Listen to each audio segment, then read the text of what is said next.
Dahmer was serving nearly 1,000 years in Columbia Correctional for his cannibalistic. November 28th, 1994, a fellow inmate beat him to death within the Portage prison. Counselor assaulted at the Lincoln Hills Youth Prison in Irma, Wisconsin, has died. State correction officials identified the counselor as Corey Prue. Investigators say he hit his head on concrete during a fight with a 16-year-old inmate from Madison. They say that inmate assaulted another staff member in a residence hall earlier in the day. Doctors treated that victim, a 25-year-old woman, and released her from a hospital. 9 former employees of the Wisconsin Department of Corrections now are experiencing life on the other side of the justice system. One of them, the former warden at Waupun Prison, Randall Hepp, is charged with misconduct in public office and is in custody. The other 8 face charges of inmate abuse, which is a felony. This all began last June when the Dodge County Sheriff says an inmate died by suicide. 2 more people died in October, one from an overdose, the other from a stroke. The most recent death happened in February, allegedly caused by mistreatment from staff. According to a news release, authorities responded to an inmate, 19-year-old Micah Lorignano, with no pulse. Medical personnel also arrived, but he was pronounced dead at the scene. They say the suspect is identified as 24-year-old Jackson Vogel. Wisconsin's prison system has faced a turbulent stretch since 2019, with violence, staffing shortages, contraband, and breakdowns in basic safety pushing several facilities into the spotlight for all the wrong reasons. From the prolonged lockdown crisis and criminal charges tied to deaths at Waupun, to the overcrowding and year-long modified movement at Green Bay, to the security failures exposed by the Columbia escape, the pattern is clear. The danger isn't just in dramatic riots, it's in everyday instability, weakened oversight, and systems stretched past their limits. Add in a medium security facility like Fox Lake nearly overwhelmed by synthetic drug contraband, and a youth complex like Lincoln Hills Copper Lake rocked by a fatal staff assault, and the story becomes bigger than any single institution. This report looks at how these facilities became flashpoints and what their recent history reveals about the evolving risks inside Wisconsin corrections. Call home. Roberto of Milwaukee's South Side says he was just 13 years old when he was convicted of battery and sent to Lincoln Hills, the state's highest security youth prison. We made a mistake, and we're in Lincoln Hills to pay back our debt to society, but no one deserves to be treated like an animal like they treat you in Lincoln Hills. Roberto claims his 4 years at Lincoln Hills more than a decade ago were filled with abuse at the hands of corrections officers. My first time being pepper sprayed by them, did a cell entry held me down so I forced my mouth open and sprayed it into my mouth. A lengthy investigation found several inmates were mistreated by corrections officers, violating their civil rights. The state agreed to pay victims in a settlement, and former Governor Scott Walker ordered Lincoln Hills be closed and replaced with regional juvenile detention centers, including in Milwaukee, to keep local inmates near their loved ones. Tonight, we're learning 30 students at the Lincoln Hills Copper Lake School were involved in a disturbance over the weekend. Officials say the students filled socks with rocks and were making threats. They say the students were also breaking windows to get out of their housing units, but they never left the yard. The incident happened around 8 last night inside Lincoln Hills, the boys' school. It happened as kids were returning from outdoor recreation. According to the DOC, a 16-year-old assaulted one youth counselor inside the residence hall. That youth counselor was taken to a hospital for treatment and later released. The teen then assaulted another youth counselor. That staff member hit his head on the concrete. The Lincoln County Sheriff's Office says the 49-year-old man's injuries were so bad he was flown to the hospital. Counselor assaulted at the Lincoln Hills Youth Prison in Irma, Wisconsin, has died. State correction officials identified the counselor as Corey Prue. Investigators say he hit his head on concrete during a fight with a 16-year-old inmate from Madison. They say that inmate assaulted another staff member in a residence hall earlier in the day. Doctors treated that victim, a 25-year-old woman, and released her from a hospital. 16-year-old Javarius Hurd was in court this afternoon facing 4 felony charges, including reckless homicide. The ACLU is calling for immediate policy changes at the Lincoln Hills School for Boys and Copper Lake School for Girls. The organization claims staff at the facilities are overly aggressive by using pepper spray to get teens to comply with basic tasks. Guards reportedly pepper sprayed teens 200 times in just the first 10 months of 2016. The DOC is also criticized over its use of solitary confinement cells. Solitary confinement is damaging. It can lead to nervousness, agitation, sleeplessness. It can lead people to engage in self-harm and even suicide. According to the ACLU, 15 to 20% of inmates at the 2 juvenile facilities are in solitary confinement for 22 or 23 hours a day for extended periods of time. Wisconsin's only juvenile prison complex, Lincoln Hills School for Boys and Copper Lake School for Girls in Irma, has been plagued by violence and staff safety concerns for years, and those issues came into sharp focus after a fatal incident in June 2023. On June 24, 2023, authorities say a 16-year-old at Lincoln Hills launched a premeditated assault on staff. According to a criminal complaint, the teen threw a cup of soap into a female staffer's face and beat her, then ran to a courtyard where Corey Prue, a 49-year-old veteran youth counselor, tried to intervene. Prosecutors allege the youth ambushed Prue and struck him twice in the head with full force. Knocking him unconscious, Prue fell, hit his head on the pavement, and was airlifted to a hospital, where he was later declared brain dead, and the teen was charged as an adult with reckless deletion and other felonies, facing up to 58 years if convicted.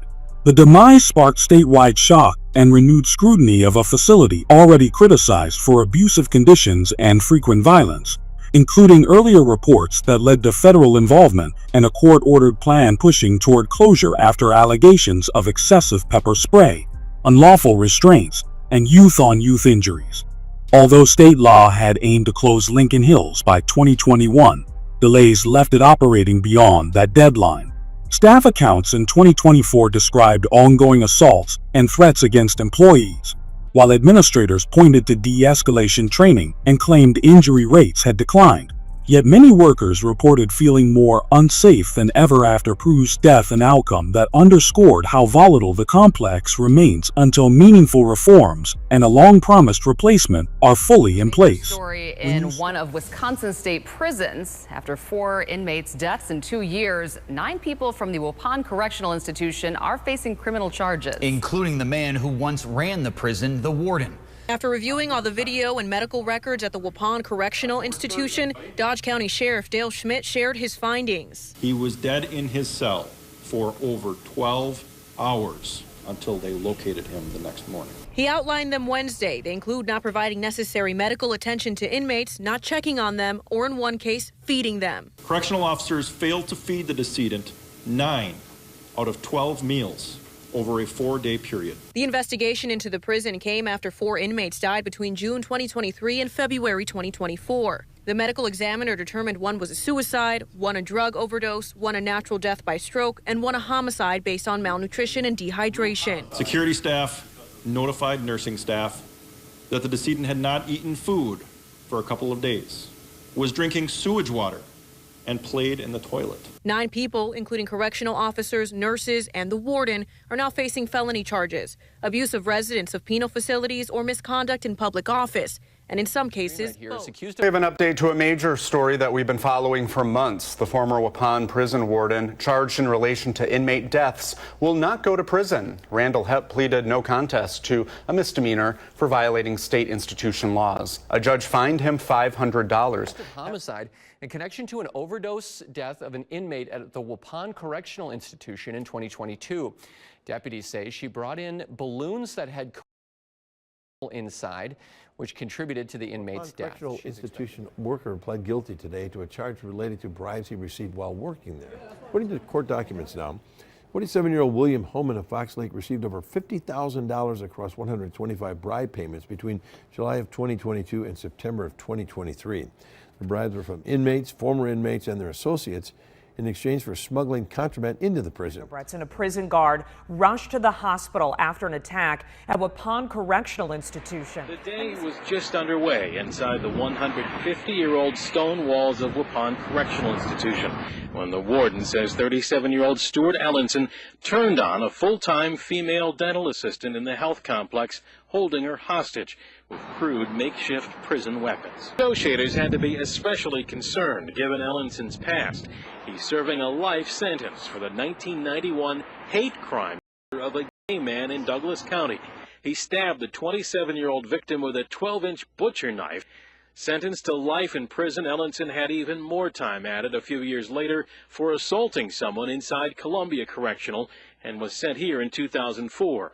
He literally had nothing to lose, a point not lost on negotiators as they gradually coaxed him to first give up his weapons. Our big story at 9, a protest in prison. Inmates at Waupun Correctional Institution stage a sit-in protest over the conditions of their confinement. While it's quiet outside the walls of Wisconsin's oldest prison, the Northwest Cell Hall is all outside doing a peaceful protest, and they not going back in their cells. Waupun Correctional Institution is Wisconsin's oldest prison, opened in the 1850s, and a maximum security facility that has become a symbol of the state's wider prison safety breakdown. Housing many of Wisconsin's highest risk offenders, Waupun has faced soaring violence and serious operational strain during a staffing crisis. In one recent 12-month span, inmates reportedly committed 176 assaults on staff, accounting for more than a third of all staff assaults across Wisconsin's prison system. Officers have described exhausting mandatory overtime and repeated double shifts, while the prison spent much of the period from March 2023 into mid-2024 under near-constant restrictive status, modified movement, because there weren't enough staff to run normal operations safely. Under those restrictions, many incarcerated people were kept in their cells nearly all day, with visits and recreation sharply limited. The prolonged lockdown period was also marked by a series of deaths that raised alarms about neglect and inadequate care. Since mid-2023, multiple people died in custody at Waupun during the restrictions, and investigators linked several cases to failures in supervision, medical attention, or basic wellness checks. The situation triggered intense scrutiny from local investigators and state officials, with allegations that the lockdown intended to reduce harm became a setting where lapses in staffing, oversight, and response time created new risks. The fallout was extraordinary. In June 2024, the prison's warden and several staff members were criminally charged in connection with inmate deaths, an uncommon step that underscored how serious officials considered the failures. Taken together, high assault totals, chronic understaffing, extended restrictions, and the criminal cases, Waupun's aging design and staffing shortages have made it one of the most dangerous facilities in Wisconsin's corrections system. According to a news release, authorities responded to an inmate, 19-year-old Micah Lorignano, with no pulse. Medical personnel also arrived, but he was pronounced dead at the scene. They say the suspect is identified as 24-year-old Jackson Vogel. Authorities say initial confirmation confirms the victim and suspect were cellmates and the incident happened in their cell. At noon, Jackson Vogel has been sentenced to life in prison with no possibility for extended supervision. A jury found 25-year-old Vogel guilty of in the death of 19-year-old Micah Lorignano at the Green Bay Correctional Institution last year. According to a criminal complaint, Vogel told a guard he targeted Lorignano because Lorignano was black. Vogel was already serving a 20-year term. There have been multiple attacks at the Green Bay Correctional Institution, including stabbings, assault, and a case of an inmate throwing scalding hot water on one of the guards. Francisco Flores Rocha was serving a 20-year sentence for attempted homicide in Kenosha County, and prison sources tell us he's the same inmate who stabbed 2 employees last week. Department of Corrections spokespeople say they can't confirm or deny the claim that Flores Rocha is responsible for attacking 3 prison employees last Wednesday, putting the prison in temporary lockdown. Officials say Timothy Neighbors was assaulted by a fellow inmate before being taken to a hospital where he later died. It happened at the Green Bay Correctional Institution. The representative for State Senator Dave Hansen tells NBC 26 there's been another assault at the Green Bay Correctional Institution. Coming up tonight at 10, NBC 26 investigates what's been called the most dangerous place in Wisconsin. Green Bay Correctional Institution houses hundreds of violent criminals, and sometimes the violence continues inside prison walls. When I first started, I thought, and I'm sure every rookie feels this way, you know, what the heck did I get myself into? This is not normal. NBC 26 obtained hundreds of records of inmates assaulting correctional officers. Green Bay Correctional Institution in Aluez, near Green Bay, is a maximum security prison long associated with high violence and worsening conditions. Opened in 1898, It's one of Wisconsin's oldest prisons and was designed for a much smaller population than it has held in recent years. The facility has housed roughly 1,000 inmates, many convicted of violent offenses, and critics say that level of crowding has helped fuel instability. In the mid-2010s, GBCI developed a reputation for having one of the highest rates of assaults on staff in the state, with incidents ranging from spitting and threats to serious attacks that sent officers to the hospital. Although officials later reported some decline in assault numbers, the overall environment has continued to be described as volatile. That volatility became especially visible starting in June 2023, when GBCI entered a prolonged restrictive status, modified movement, because of a severe staff shortage. For more than a year, many inmates were kept largely in their cells with sharply limited recreation and visits, with officials indicating normal operations couldn't be maintained safely without adequate staffing. The restrictions were lifted in late July 2024 after additional officers were hired, but families and advocates continued to warn that safety and conditions inside remain deeply strained. GBCI's age and design are also part of the concern. The prison's infrastructure is more than a century old, with outdated housing units and limited modern safety features, and there have been repeated complaints about deteriorating living conditions. The combination of an aging facility, staffing challenges, and a history of staff assaults has led to renewed calls to close and replace GBCI. Wisconsin budget debates in recent years have included proposals to build a new prison to replace Green Bay, and while major funding has been delayed, pressure continues to grow. Taken together, GBCI's record of violence and its recent operational crisis keep it on the list of Wisconsin's most dangerous correctional facilities. Millions of people are binging the Jeffrey Dahmer docuseries on Netflix. Work duty. But many people in Portage, Wisconsin, watched parts of that story play out in person. Dahmer was serving nearly 1,000 years in Columbia Correctional for his cannibalistic murders. November 28th, 1994, a fellow inmate beat him to death within the Portage prison walls. Inmates have escaped from the Columbia County Correctional Facility, and they're still on the run. Those inmates are Thomas Deering and James Newman. Both men were behind bars for violent crimes, but this isn't Newman's first time escaping custody. Back in 2012, he and another man broke out of the Black River Falls Correctional Center. The Department of Corrections has fired 7 staff members and suspended another following an investigation into 2 inmates escaping from Columbia Correctional Institution. Back in April, the 2 inmates scaled 2 fences and traveled to Rockford before being caught. 4 other staffers resigned during the investigation. The county sheriff says they were notified of a medical emergency at Columbia Correctional just before 3 p.m. yesterday. When EMS responded, they pronounced a 40-year-old male inmate dead at the scene. Officials do call this death suspicious and say they are investigating the involvement of a second inmate in the incident. They have not released any details about that person.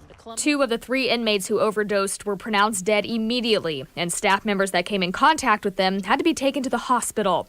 Richard Perry, who worked for the Federal Bureau of Prisons, says whatever drug it was very powerful. Columbia Correctional Institution in Portage is a maximum security prison that has faced major security and violence concerns in recent years. The most alarming moment came on April 16, 2020, when 2 inmates serving long sentences for violent crimes, James Newman and Thomas Deering, escaped during an overnight breakout, scaling 2 security fences without being detected. They were captured the next day in Illinois, but the fallout exposed serious internal problems. Investigators found a staff member had helped them, the warden resigned, and multiple employees were fired, suspended, or left. The Department of Corrections acknowledged the escape revealed long-standing, systemic security weaknesses at the facility. CCI was also dealing with escalating violence even before the escape. In late 2019, repeated assaults on staff triggered a lockdown that restricted movement, visits, and normal operations for weeks. These incidents, combined with the escape and broader concerns about instability, have fueled the view that Columbia remains one of Wisconsin's most dangerous prisons, even as officials say they've responded with leadership changes, tighter procedures, and retraining. Not all prison danger comes from riots or escapes at Fox Lake Correctional Institution. it surged through illegal drugs. In early 2021, the medium security prison faced a spike in K2, with staff reporting inmates receiving drug-soaked paper through the mail, then smoking it and spiraling into unpredictable, extreme reactions. Some inmates became violent and aggressive, while others collapsed unconscious and needed emergency medical care. At the height of the crisis in April 2021, the facility saw multiple near overdoses in a single month and a sharp rise in drug-related incidents, stretching prison medical staff and local first responders. To stop it, Wisconsin DOC rolled out a mail copying policy at Fox Lake in April 2021, photocopying personal mail and destroying the originals to prevent drug-laced paper from entering the prison. Despite complaints about delays and damaged mail, officials reported the impact was immediate overdoses, and K2-related violence dropped dramatically in the months that followed. Fox Lake's K2 crisis became a clear warning. Even a medium security prison can turn volatile fast when contraband floods in, and controlling the pipeline can be the difference between chaos and stability. When you stack these cases side by side, the most chilling takeaway is how many different pathways lead to the same outcome: a corrections environment where volatility becomes normal. At Waupun, extended restrictions and alleged neglect produced national-level scrutiny. At Green Bay, overcrowding and staffing gaps forced a near shutdown of daily movement. At Columbia, an escape exposed vulnerabilities that shouldn't exist in maximum security. At Fox Lake, a contraband surge turned routine mail into a catalyst for overdoses and violence. And at Lincoln Hills Copper Lake, the loss of a veteran staff member underscored how dangerous even secure youth custody can become. Together, these facilities illustrate that prison danger today isn't defined by one headline event, it's defined by compounding pressure, understaffing, aging infrastructure, contraband pipelines, and fractured accountability. Until those root issues are addressed with sustained reform, the same cycle lockdowns, violence, medical crises, and public fallout will remain a recurring part of Wisconsin's corrections reality.